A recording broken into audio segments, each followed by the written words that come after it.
Enter madman, stage left. The audience rises and holds their breath. They let the vampires into their house, pretend they don't see when the teeth come out. Put a band-aid on their throat. No one wants to rock the boat, and no one wants to talk about it. You're not supposed to talk about it.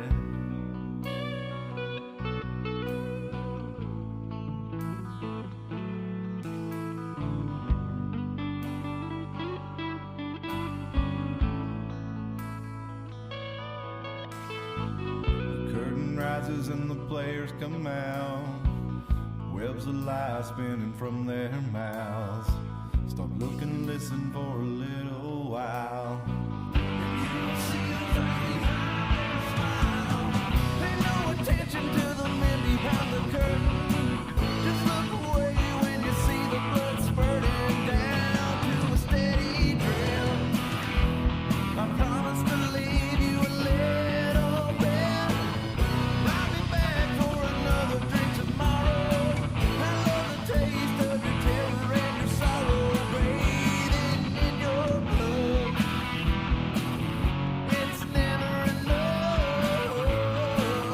Program reality, double think duality. Put upon the face of all mankind. Our numbers up and the dead form inside. Go along to get along. Hypnotized by the siren song. The flames are empty and the crypts are cracking open. The hordes upon you and you stand there frozen, waiting for the word. Stand in line and wait your turn. Don't follow the strings to find out who is pulling. Just drink your poison, keep on laughing and drooling, eating your own flesh. The master always knows what's best.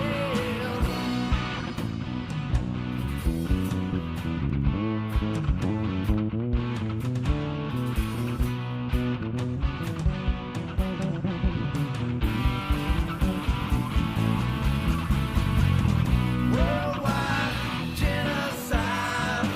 The overlords of hungry parasites. They point the finger and the eagles fly. Raining fire, children die. Starving plague, paralyzed. A pile of bodies rocky covered in fire. But no one wants to talk about it. It's safer not to talk about it.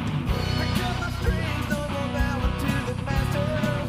I tried to run, but they only came faster. Now I stand my ground. I ain't backing down. Silver bullets in my pistol in my holster. My will is strengthened and my confidence is bolstered. Don't test my resolve. Don't test my resolve.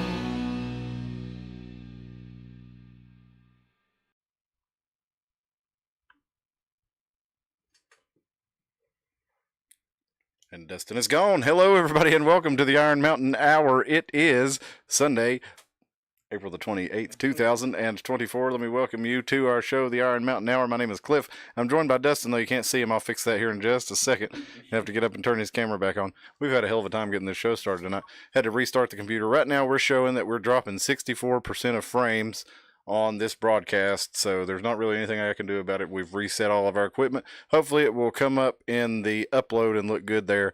Everything looks good on our end. I'm thinking it must be a YouTube or Twitter problem or something, because everything on our end is pretty good, except for I still can't get back on the internet. yeah, except Dustin can't get on the internet, but everything else is running good. I'm going to fix his camera real quick, so hang on.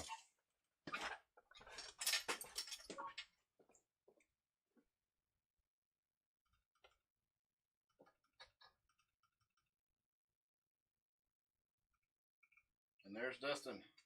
Why, hello.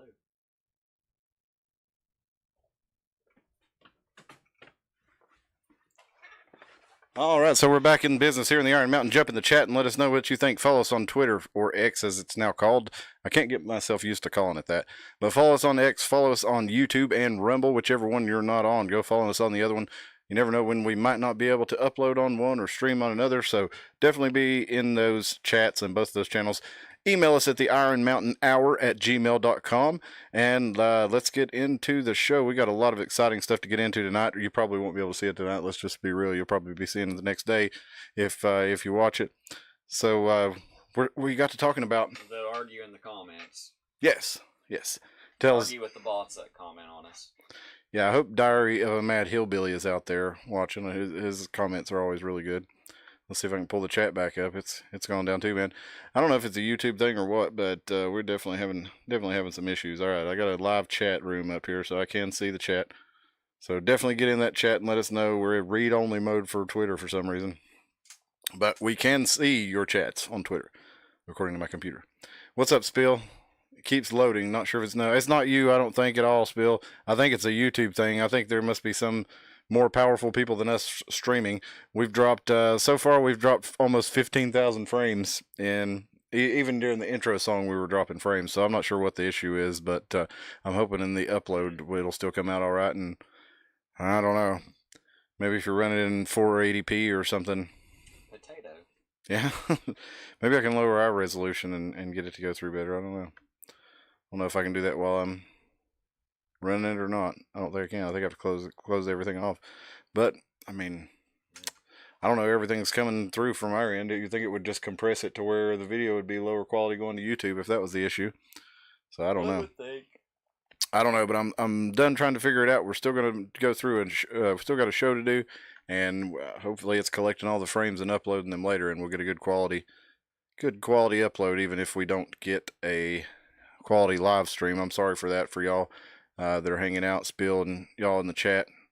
But we're talking about ancient civilizations. A friend of mine was talking to me and my brother, and he said, "Well, you know, your brother's into this weird stuff like this, ancient archaeology and stuff. Like, does that stuff even matter?" And I said, "Well, I'm totally fascinated by it, and there's a whole lot of stuff out there that is okay. It's unexplained, and it doesn't come to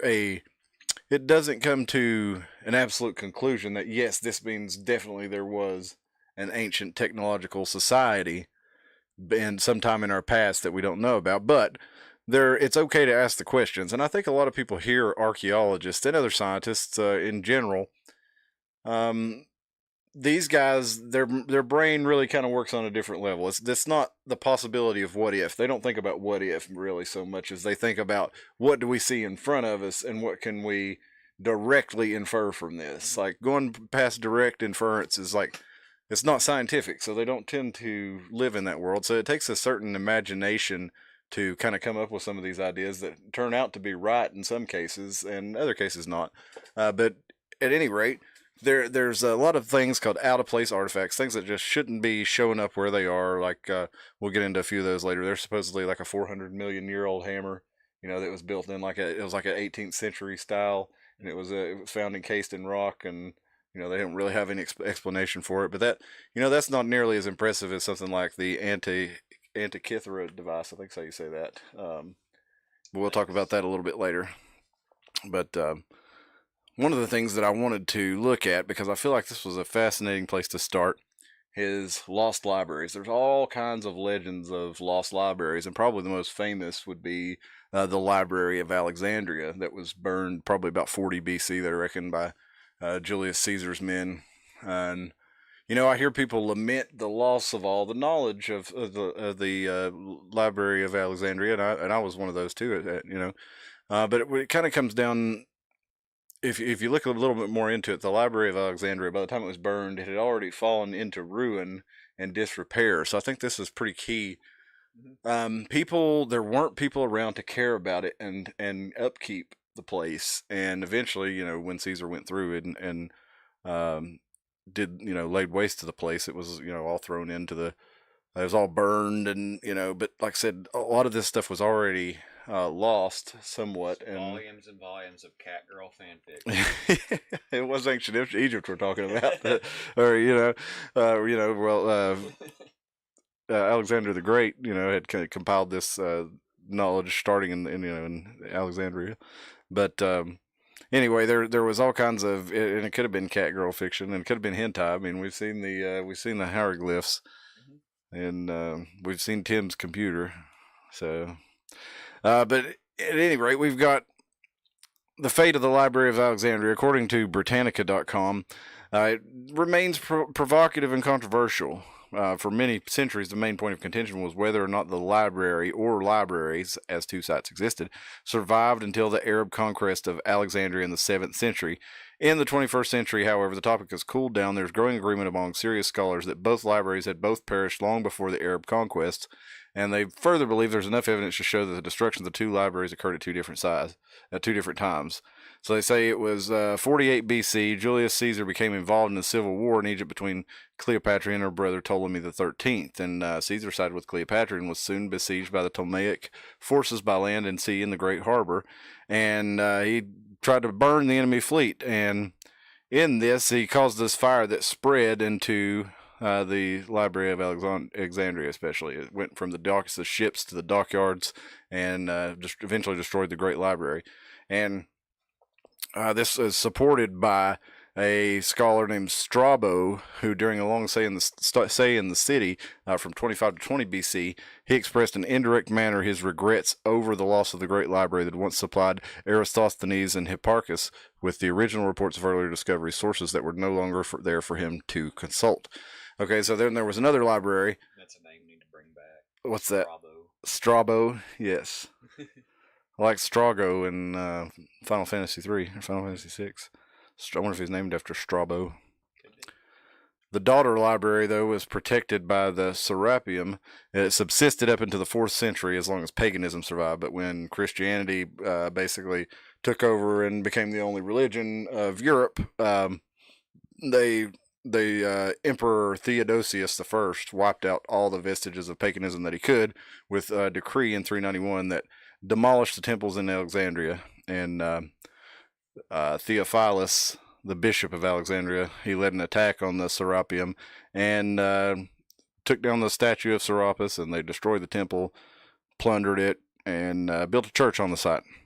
Okay, so what we're saying is, ladies, when you have children, don't choose a form of Braden. Choose one of these names. Yes. If you're gonna choose a name that doesn't have the little bicycle tag, make it cool. Like Theophilus or Yes. Theophilus. That'd be a good one. Or Aristophanes or Hipparchus, Strabo, Because I mean, they still, Plutarch. You could still get your shorthand names like the one Theo still. Yeah. It's, it's a popular. Yeah, for sure. At a few times, so I mean. Well, better. let's name better, yeah. So what was another library? You ever hear of the lost library of Ivan the Terrible? This is not one I've really heard much about. Okay, so Must have done a good job. so this thing is a lost library, right? So there's no trace of it, right? And there's only really fables, but there are tales from the first Tsar of all Russia's, Ivan IV Vasilievich, more commonly known as Ivan the Terrible. There's a Pretty painting. profile, though. Yeah. It's a nice jacket. For real. He's Almost definitely... looks like I hate to say it, almost looks like those 1980s couches that everyone had. Yeah, it kind of does. Lots of cigarette burns in those couches. Yeah. I bet he had a cigarette burner too, or a pipe tobacco. I don't know. Did they smoke tobacco back in ancient Russia? I don't know. But regardless, he's said to have an old library that was started by his grandfather Ivan III, and he apparently gathered books from all over the world and had them translated into Russian. And when he, became known as Ivan the Terrible for all his cruelty and stuff, apparently he had some of these powerful black magic texts that he was collecting. This was one of the main things he was interested in, and his scribes would basically refuse to translate them correctly or not translate them at all because they were afraid what he would do if he had access to ancient black magic from all around the world. And so he's kind of like the Russian King James. Well, I guess if you look at it that way, yeah. I mean, because King James was more interested in that type of shit. Too. He collected all All his books yeah. and translated them. Yeah, the King James Bibles was not I mean, the books that are in the Holy Bible from, the Council of Nicaea, King James, when he made his updated Bible in the 15th century, is that when that was? I think so. Yeah. 15th century, he gathered all kinds of occult texts and different stuff that's not in the Bible that maybe what would have been in the Bible, a long time ago. And also just other books and stuff. Yeah. He had them retranslated and stuff. And Queen Elizabeth was famous for her court magician John Dee and his interest in this, and the Enochian languages that he wrote in and has supposedly transcribed from basically staring into a black obsidian mirror, and he would come up with this language. Yeah, he came up with this language of the angels that he was supposedly received when he was in this trance, and was able to write this all down, and it was lots of different magical texts were based on that in over the next couple hundred years. But of course, according to this is the Apostle, and this is supposed to be one of the books that did make it out. That was not only in the library, but there's supposedly a list of books that this guy von Dabilov was able to see that were 142 volumes of Titus, the history of Rome, Titus Livius' history of Rome, and apparently the historians only know about 35 of them. But there were other pieces, like a full version of Cicero's De Republica, which they only have a few pieces of in Western libraries, an unknown poem by Virgil, to name a few. But supposedly he never really showed enough info to prove any of this. It was just said that he saw it. But anyway, Ivan had them brought all these different documents where, when the Kremlin basically, or Russia ravaged, the Eastern European and Western Asian countryside, they collected all these documents and brought them back and had them translated to Russian. And so, according to, legend, when the Tsar died, the library was just gone, and some said it destroyed in a fire. Others said that it did survive, and that Ivan placed a curse on the library, and that those who were about to find the library would lose their sight. But people have been looking for it for centuries, and nobody's found it. But allegedly, it was in the Kremlin. So I guess they lost their sight if they never found it. So maybe it's a curse word. Yeah, that's true. But if it's in the Kremlin, I would feel more like that whoever was in charge of the Kremlin at the time, whether it be the Bolsheviks or Stalin or, Vladimir Putin or, whoever, or their deep state or whatever you want to call it, they probably know that where it is, if it's there. And it could, in fact, be, the basis for, some Russian technological developments. You never can tell about these things, because Russian potato magic. that might be the secret to vodka. It might have come from. You have the Kraut space magic, then you have the Russian potato magic. Yeah. Oh man, I meant to mention, but I got screwed up by the thing going down. I got our vodka Moon here that I had a sip of earlier from our friend Wilbur over at East Tennessee Distillery. They're having the Faster Pussycat show with Slick Cadillac tonight, and they've got a lot of other big shows coming up there. They got the Memorial Day Bash. They're going to have some stand-up comedy. They're going to have a stand-up comedy night. It's going to be pretty cool with Andrew Kahn and Lily Williams and Biggins there. If you can go check it out for $20 there, $5 to park. You can get you a VIP seat for $30. Definitely worth going and seeing what they got going on out at the distillery. Sorry, I meant to mention that earlier, but big shout out to Wilbur. He did some of the artwork for us and did our banner behind Dustin, the two eyes that you see around Dustin's head there. Wilbur made that made that wall hanger for us. Let's see here. Hey, what's up, R.J. LaFollette? I never did hear the North American Rayon that was scheduled several weeks ago. I was at lab tech at the plant. I will never forget. Al Gore visited us. He promised the plant would stay open. Yeah, my dad worked down there at that time, R.J. And, yeah, they didn't stay open long after that. Yeah, that's we talked about it at the end of an episode. I forget which one that we threw it in on, but yeah, we did talk about it, It was and recent. It was like a couple weeks ago. yeah, it was at the very end of it. So we kind of hold the local stuff until the end of. Yeah, we know we're freezing up, Joe. There's not really anything we can do about it, man. Sorry about that. It's a YouTube thing, I guess, because let's see. Please pass this recording on to my son, Aaron. My father handed me a cassette of Mike and the Mechanics. He passed away a month later. One day I actually took the time to give it a listen. Mike and the Mechanics. Talk about lost knowledge. There we go. Let's see here. But just get back into the story of the libraries. We talked about the Library of Alexandria and the Library of Ivan the Terrible.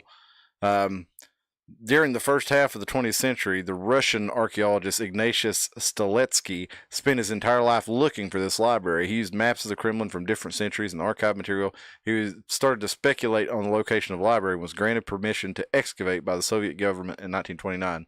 And he started the excavation under the Arsenalaya Towers in 1933. Supposedly, they were discontinued the following year after the assassination of Sergei Kirov. And then with World War II, the excavation work allegedly ceased. And apparently, Stiletsky died in 1949 and didn't continue. Well, in the 1990s, they were still looking for the Library of Ivan the Terrible. And eventually, they've started going past the Kremlin, and they think it may have moved on to other places.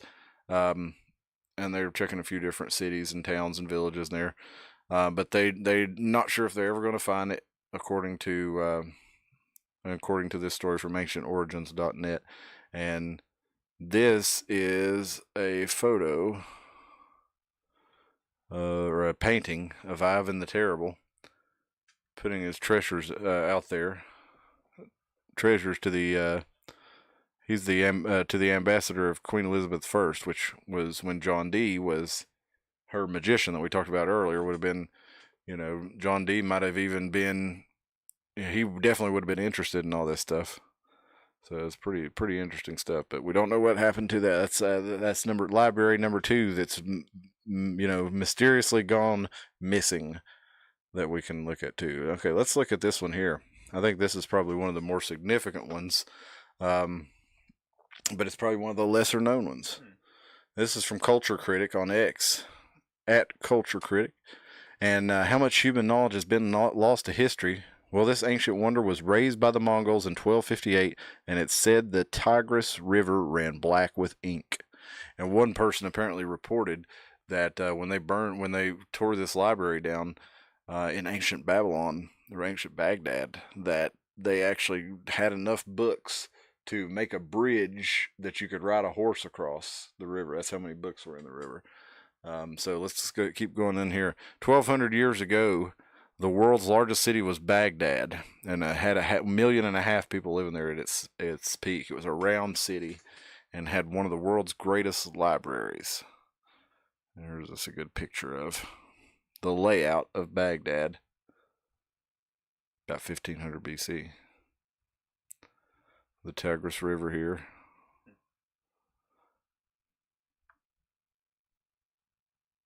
Whoops. Okay, there we go. Baghdad was then the intellectual capital of the world, and scholars came from all across the Islamic Empire, and the ruling caliphs were eager to collect their knowledge under one roof, the House of Wisdom. When the city was sacked after 500 years, the Islamic Golden Age came to an end alongside a devastating loss of knowledge. But what was actually in there? How significant was the loss? The House of Wisdom, like a lot of these places, was a place where knowledge was transferred. A lot of these classical texts were lost in Europe because after the Roman Empire collapsed, copies of the texts weren't often being made. So they would translate from Arabic to Persian, Syriac, and Greek, and including stuff like Plato, Aristotle, Euclid. So some of the real popular stuff that we still have today, it had a lot of copies, but there was other stuff that didn't have near the amount of copies made of it. So a lot of it was probably lost to history, and we only see really the the common things that there were a lot of copies of. Some were so precious that the caliphs paid translators their weight in gold to translate them. There were works of philosophy, medicine, astronomy, optics, and mathematics that were copied.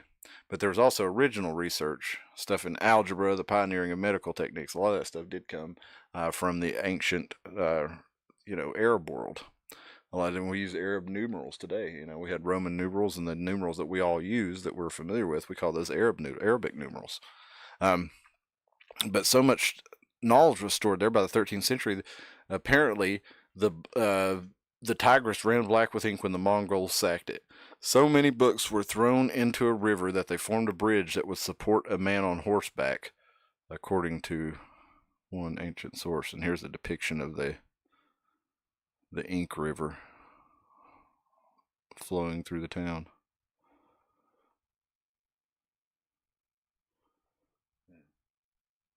And we don't know how much was lost, but 400,000 manuscripts were evacuated before the siege. Now, that might have been as significant as the Library of Alexandria, where the estimates range in the hundreds of thousands also. It's impossible to know what was lost because it's lost. But all of our knowledge of the Greco-Roman world comes from 500 volumes, and they reckon 700,000 scrolls were potentially lost at Alexandria alone. Now, here's the part that I was kind of looking at earlier, as he says, the culture critic says, catastrophes of this kind might seem like they set humans back centuries with a single blow. The truth is, cultures usually die much older. When the House of Wisdom burned, it was already in rapid decline under the reign of the new caliphs. A literal interpretation of the Quran was being embraced, scientific rationalism abandoned, and Greek philosophy seen as anti-Islamic. Same in Alexandria. By the time the library was burned down in part by Caesar's men in 48 BC, it was already in disuse and decay. Texts throughout history were not lost because of fires, but because they weren't copied in the first place. Cultures need a reason to preserve them. Many survived because they were in school curricula for centuries. That's why so many copies of Virgil, Homer, and Aristotle exist. When the Round City fell, the spirit that inspired the translation movement was long gone. Perhaps as much knowledge was lost by what wasn't translated in those final years than in the eventual destruction. Cultures aren't simply lost at the hands of ransacking barbarians. They're lost because they die from something much worse: indifference. And if threads like this interest you, sign up follow Culture Critic on X.com and sign up for his newsletter if you do that too. His conclusion is preserving knowledge and culture requires more than a good set of barbarian defenses. It requires a constant state of tending and diligence. So I think he makes a really good point there. And if you could look at our culture today, you can see, just imagine if we were to have some sort of worldwide catastrophe that got rid of the electrical grid. Most everything that we have now is backed up digitally. There are hard copies and paper copies of stuff, but what happens to those paper copies? I mean, we have paper books that are 1,000 years old and stuff, but not many. Most of our paper is gone after that much time. Even as a matter of fact, steel, you're talking tens of thousands of years, steel is gone. It's rust. There's nothing left of it. So we only really see the older books and translations that are inscribed in things like metal and stone. So it's when we look to ancient Egypt, or even something like Stonehenge, that was made in ancient Wales. There's or Easter Island. All these crazy carvings from all around the world. You look at some of these wild constructions in places like Puma Punko. You go down to South America. You go over to Turkey and look at Derinkuyu, or no, that's the city underground. What's the big ruin up there with the huge 1,000-ton monolithic stones in Turkey? Somebody help me out. I can't think of it, but it was the structure that they... Move your mic up a little bit, Dustin. They're having trouble hearing you. The structure where they found it was about 12,000 years ago. That it was, that they found they thought there was no way to move stones this big up until then, or that we didn't have anything that old, prehistoric. And I can't think of that. It'll pop into my head here in just a minute. But either way, all around the world we have all these carvings in stone that a lot of them don't make sense to us, but we've managed to decipher a lot of them too. Thanks to things like the Rosetta Stone, we were able to discover what the hieroglyphs in the pyramids mean. But there's another means of transcribing books, and there's another ancient library that's pretty famous, but there's not a lot of information on it. The Teos Cave, the Library of Metal Books. You ever hear of that? No, I've not. I remember I've seeing heard it. of any of them. I remember seeing it on Unsolved Mysteries when I was a kid, and there was a story about. Yes, thank you, Mr. Stack. There was a story about a guy who was like swimming when he was a kid, right? And he was swimming in a river in South America. I can't remember exactly where it was, the Amazon or where. Anyway, he goes underwater and comes up in a cave, and in the cave there's all these metal books. Okay, yeah, I've heard this before. I just didn't know what it was called. So Heard something, and then whenever he went out, they went to find it again, never could find it. yeah, that's it. Yeah. So the Teos Cave, the house of the Teos birds, supposedly the house of gold, treasures, and spirits, the one protected by Shuar, and where Neil Armstrong, the man who stepped on the moon, stepped on the entrance to the underworld. This is the cave that holds the history of mankind and an intraterrestrial civilization in the hidden metal library, supposedly. So everything we know, this guy, Janos Juan Moritz, he's an Argentine-Hungarian, and he apparently found a source in Ecuador who showed him the location of the cave, and he is the one who went public with it and made it and announced they'd find it. And it was actually July 21st, 1969. So right at the time they were doing the moon mission, the moon landing. He calls it the underworld of Morano Santiago. He said he's discovered objects of great cultural and historical value to humanity, and they consist of metal sheets that probably contain the summary of a history of an extinguished civilization of which we don't have the least indication to date. It describes passages and man-made constructions and archaeological remains from another civilization in the caves, and according to the theories and research, the entrance into Ecuador is one of his many into the world of interterrestrial culture. So apparently these things contain metals that date back to 250,000 years of humanity's life, and we heard Eric von Däniken mention them in The Gold of the Gods, and they're pretty much what the book was inspired by. And von Däniken sold 5 million copies of that, and he said he'd never he made up a lot of it, and he'd never been in the caves and never knew what stood in them. So he was kind of not really making it up, but he was speculating on a lot of it, I guess, based on what. They use a big metal detector. That's a good question. Apparently, Juan Moritz took the location to his. Bring out magnets. That's what they really need to do. They'll pull all the stuff through. Depends on what they're made out of. If they're gold, though, gold's not magnetic. Would it still do under a metal detector? Like, no. Yeah, it would come under a metal detector. It just wouldn't come up with the magnets. Yeah. So apparently they did go look for a tunnel system that they found, and apparently went with the government of Ecuador and England, and Neil Armstrong went down. And so here's a picture of Neil Armstrong down there with Moritz and Hall, and he's trying to find the gold library there. You can go to goldlibrary.com if you're interested in more artifacts and pictures and stuff like that, and more information on it. But they found that the tunnel system they went down there was natural, and they said they took out 4 huge boxes of stuff, but they never really said what it was. So I mean, maybe they really did find it, and they're just like, whoop, nothing there, it's all natural, and just kept the gold books. I mean, if they did find it, isn't that what they would do? I mean, honestly, do you think that they would make an announcement? I mean, when you have, I mean, I know they did have they announced they had some hoopla around the actual expedition going down there and stuff, but it just seems like, if they didn't know what they were going to find and they found something crazy, they probably wouldn't tell us about it. Yeah. But anyway, there's apparently there's some people down in Argentina and stuff who said they knew where the entrance was, but it wasn't the Cave of Talos. But they tried to find it several times, and this is the story of the guy who found it when he was 17.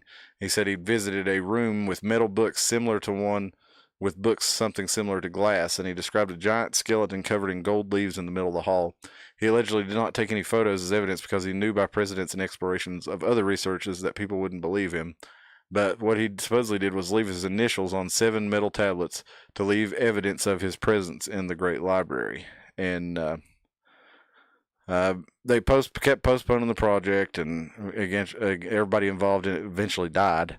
And this guy Hall, who supposedly knew the location of it, in 2005, revealed a possible location, and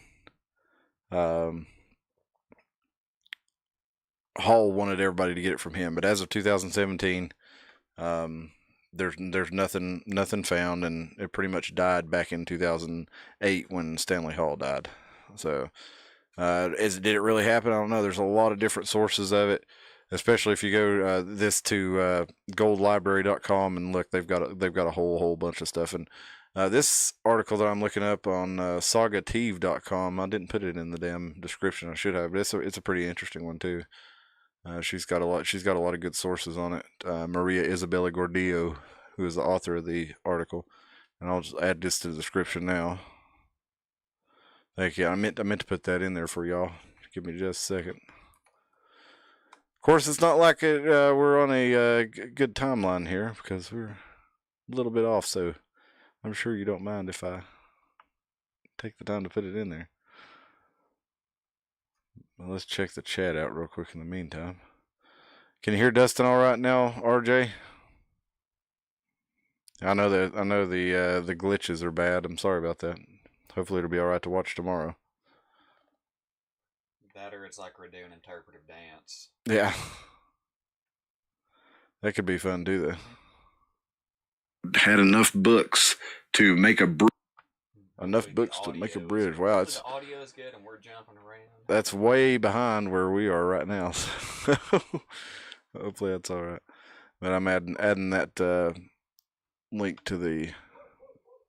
It's going to be the first link in the description of the video now. There we go. Sagative.com. But on to the next story. We're going to look at some out-of-place artifacts. You ever hear of those? You know any good ones? Kind of like the ancient computers that they find under the ocean, and like those places that have been destroyed that I can't think of any of their freaking names. The Antikythera device was one of them. Yeah. This is one of the more popular ones that people speak to, and I think this one's pretty interesting.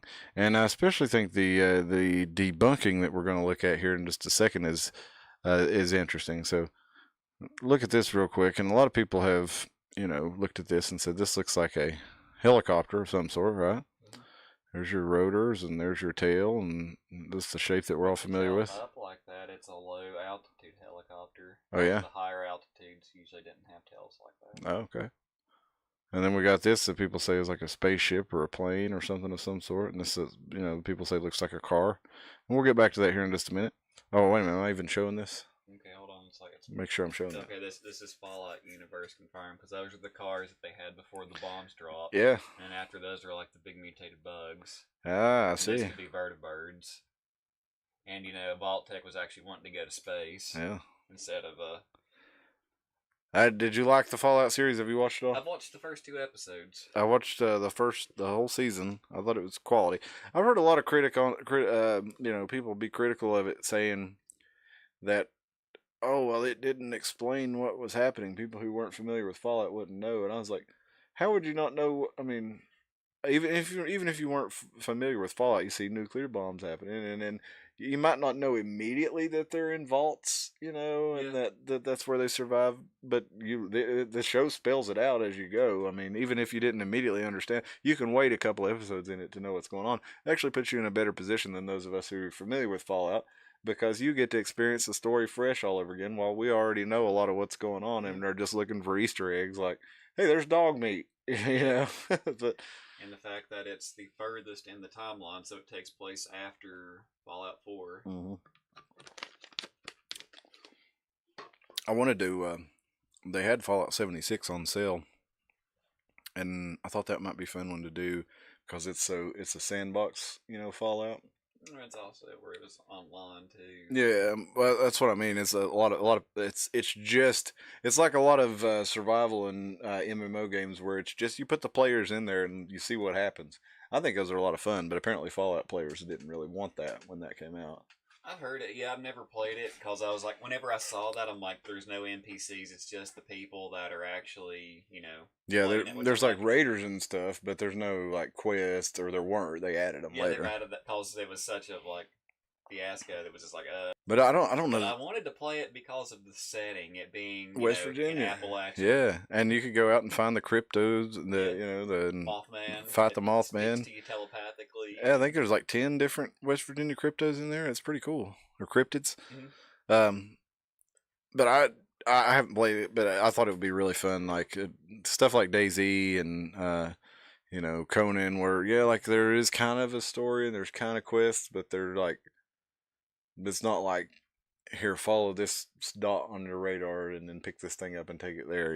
It's it's more complex than that. I appreciate stuff like that in the game, and I think I would have enjoyed the 76, but The only thing I still hate with the modern, when Bethesda took over for Fallout, is just how most of the settings, everything's dirty. If How you do you think mean? about it, you're like, oh, this is like 200, 250 years after the bombs drop. People are not going to be living on piles of trash still.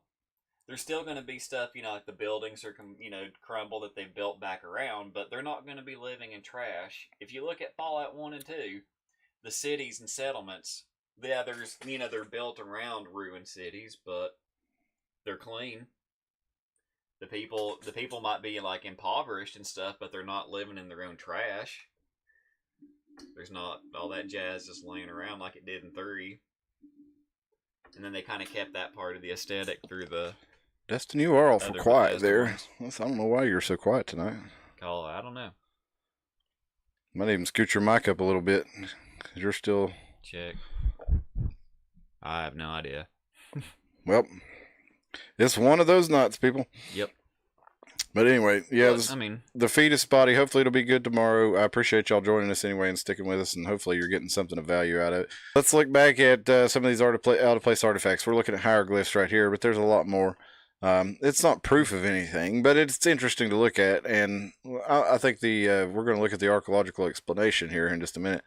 Then we got things like this. People are saying was astronauts in spacesuits. But then this is a really popular, it's all around the world. If we look at a book like Supernatural by Graham Hancock, he shows images like this in cave art all around the world, even 35,000 years ago. We see similar images as soon as mankind, or modern mankind, as modern as, 50, 60,000 years ago, started writing in caves. They all started doing the same thing. They started depicting the same things all around the world.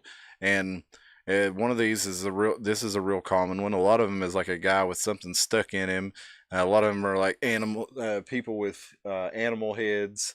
And Graham Hancock came to not to the conclusion, I don't guess, but he came with the hypothesis that there's something all around the world that we all are keyed into spiritually in some way or another. And there's different ways to reach it. Like dancing until you're exhausted, until you go into a trance. It might be taking psilocybin mushrooms or ayahuasca, or it might be rhythmic drumming and hypnosis and trance. But either way, there's lots of different ways to get yourself into this state. But when you're in this state, that you have an experience, and you can use things like DMT, or a quick way to do that now, or sativa divinorum, these different substances that give you a look behind the veil, some people say. Some people would say you're just, tripping out in your head. But the thing that is weird about it is people have similar experiences, even if they're not at the same place, even independent of one another, not knowing what the other person saw, they'll describe, For example, ayahuasca, one of the real common things that people will describe is that they are being visited by a couple of snakes or jaguar gods or jaguar headed people, and that these will communicate to them and seem like they are intelligent beings, not part of their head, but that they're actual separate entities from the people who are having the trip. And so I think when I see things like this, more than it being like ancient astronauts, I think this is more indicative of uh, people tripping and in these spiritual trance set states. But it's hard to really know. But I kind of buy into that theory a little bit more than these are, depictions of people in spacesuits. Now it could be either. It could be either, but it's just where I just think how all these separate, civilizations back then, none of them, especially like you're going back to Paleolithic stuff, and they're in caves, they're drawing the same shit, across the world, and there wasn't some, like some other outside, physical being factor of it.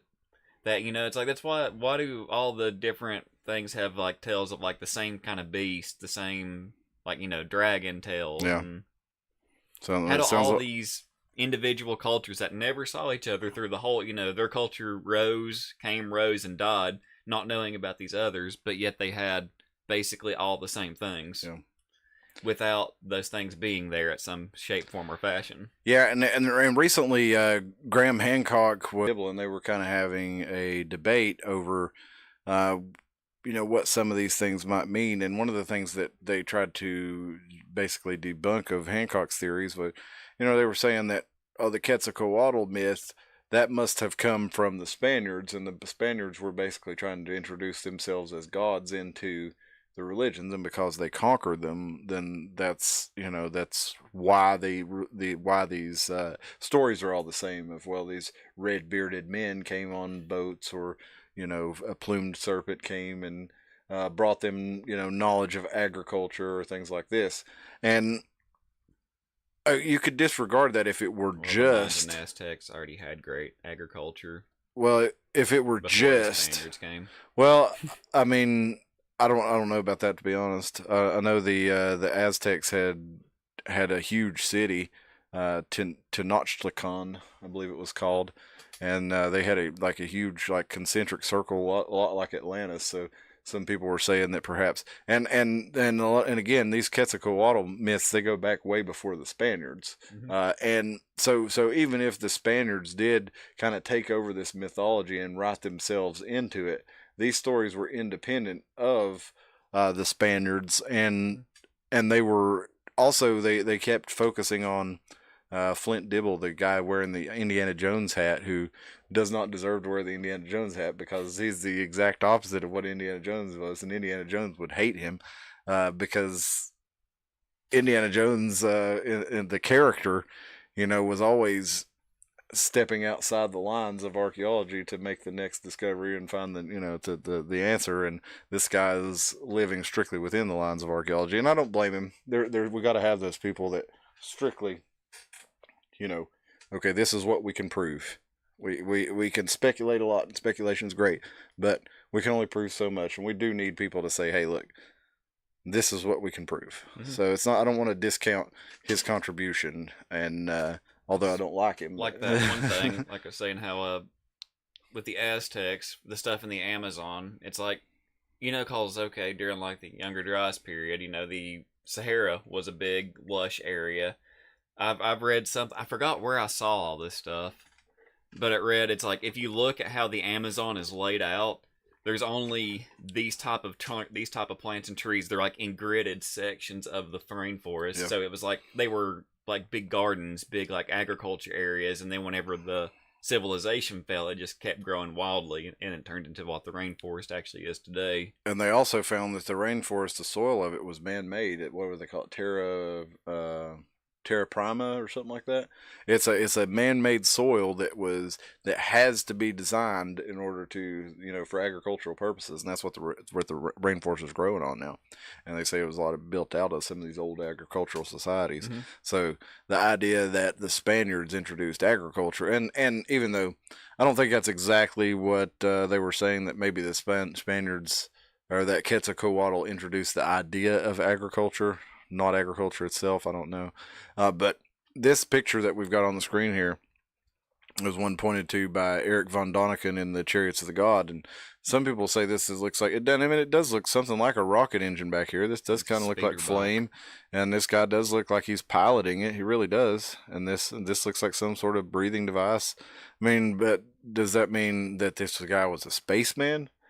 I mean, we can speculate, but I feel like the speculation leads me somewhere else, and that we'll expand on that here in just a minute. But here's a depiction of it in the carving. I think if they had it's on a stone tomb. If you wanted to take it to more Atlantean stuff, they could have had just been greatly advanced and had anti-gravity things, and that could have been like I said a second ago, it could be like a speeder bike. Yeah, it could have been like an anti-gravity.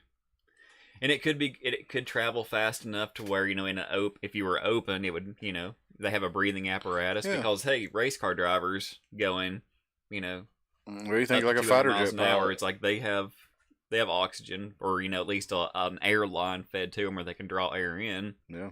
Or a fighter jet pilot or something, there's lots of analogs we could use. So we don't know what that really is. It was on the lid, but we got these that we talked about, the hieroglyphs. Here's a better detailed image where we kind of see how these things are carved,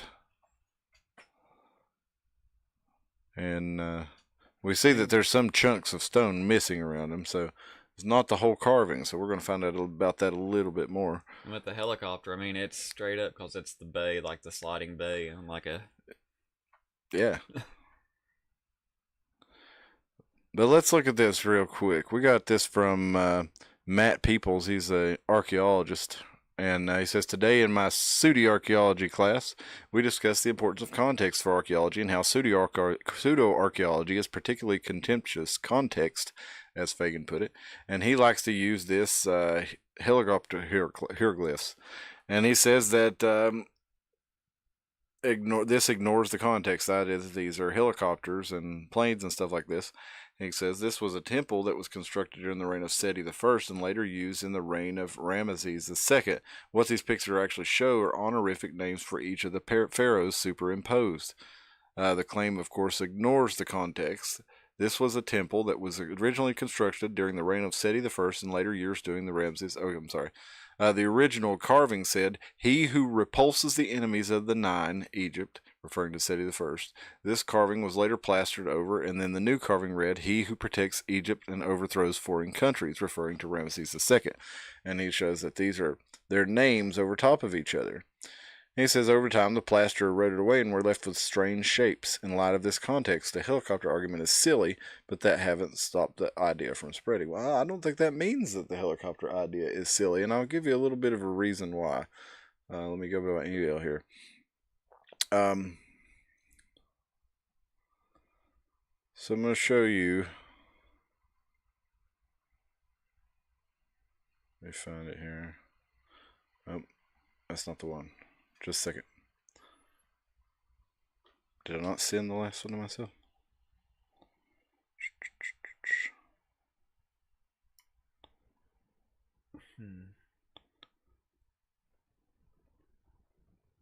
Oh, shoot. Oh, it's in my gallery. That's where it is. Okay, so I got one more picture I got to send myself. 3 more. Bear with me, folks. Radio on the fly here.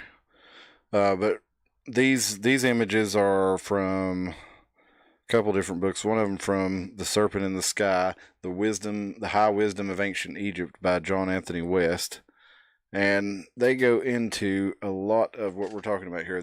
Okay, ancient Egypt is basically the oldest civilization that we really have a lot of information on. Of course, ancient Sumeria was around about 1,000 years before ancient Egypt. Ancient Sumeria 400 to 4,500 BC. Ancient Egypt, they reckon, 3,500 BC. So maybe even a little newer. But within 1,000 years of ancient Egyptian society, they were allegedly building the Great Pyramid of Giza, which I find pretty interesting. And one of the reasons I find that so interesting is because the oldest pyramid, supposedly, is the step pyramid of Djoser. Now, this is in Saqqara, Memphis, Egypt. Now, this pyramid was made in the 26th century BCE. Now, the weird thing about this is this thing was only supposedly built about 80 years before the Great Pyramid of Giza, right? So this is the oldest pyramid. Is it going to let me look at it? There we go. This is the oldest pyramid, a step pyramid, and it is, you know, it's pretty impressive, honestly, to be 2,600 years old. But how do you get from that into the Great Pyramid of Giza? Well, if that's 2600 BC, that's almost 5,000 years old. Yeah, right. But how do you get Well- that? How do you get that from 70 years later? You're building the Great Pyramid of Giza, and not only is it far more impressive looking, but this thing has a mathematical precision which we just really can't understand today. There's so many different crazy ratios in it, like the numbers of the perimeter of it is like all the numbers of pi added up together or something like this, and like all these crazy ratios in it that weren't done by chance, and were definitely done by people who understood the nature of reality as much as they could at the Where time. they're aligned, like Yeah, longitude and latitude, like their coordinates, what they're aligned with cosmically. they're aligned with Orion's belt, the three stars of Orion's belt, as the stars were 2,500 or 4,500 years ago. Now, like they Same thing with the Sphinx. Whenever it was in the age of Leo, that's what it was under. faced Leo, yep, which would have been about 10,000 years ago, and No, they said it was built like 12 or so is what they were Yeah. expecting. so they originally were saying the Sphinx was built at the same time as the pyramids, but the Sphinx was all carved out of one piece of granite. It was repurposed during that. Yeah. They chopped the line face off of it and put whichever pharaoh it was. Right, it was Khufu. It was at the time was who built the Great Pyramid, allegedly. But the only real evidence they have of that, I think, is that now I could be speaking out of turn. There may be more to it now, but as I recall, it was that they had quarry marks on the blocks of the Great Pyramid that were the same as quarry marks used during the reign of Khufu, and that's the main way they date this to them. And that's okay. That's certainly evidence, but you could also say that, well, Khufu people, they found the Great Pyramid and copied the quarrying marks off. Just like you could say, well, a lot of people say that these things were already there, and that they copied them trying to build the step pyramid. Now, supposedly the next pyramid built after the Great Pyramid was the Serapu Pyramid, which was right next to the Great Pyramid of Giza. Now, it was a really impressive one, and it was laid out with geometrical and astronomical precision, like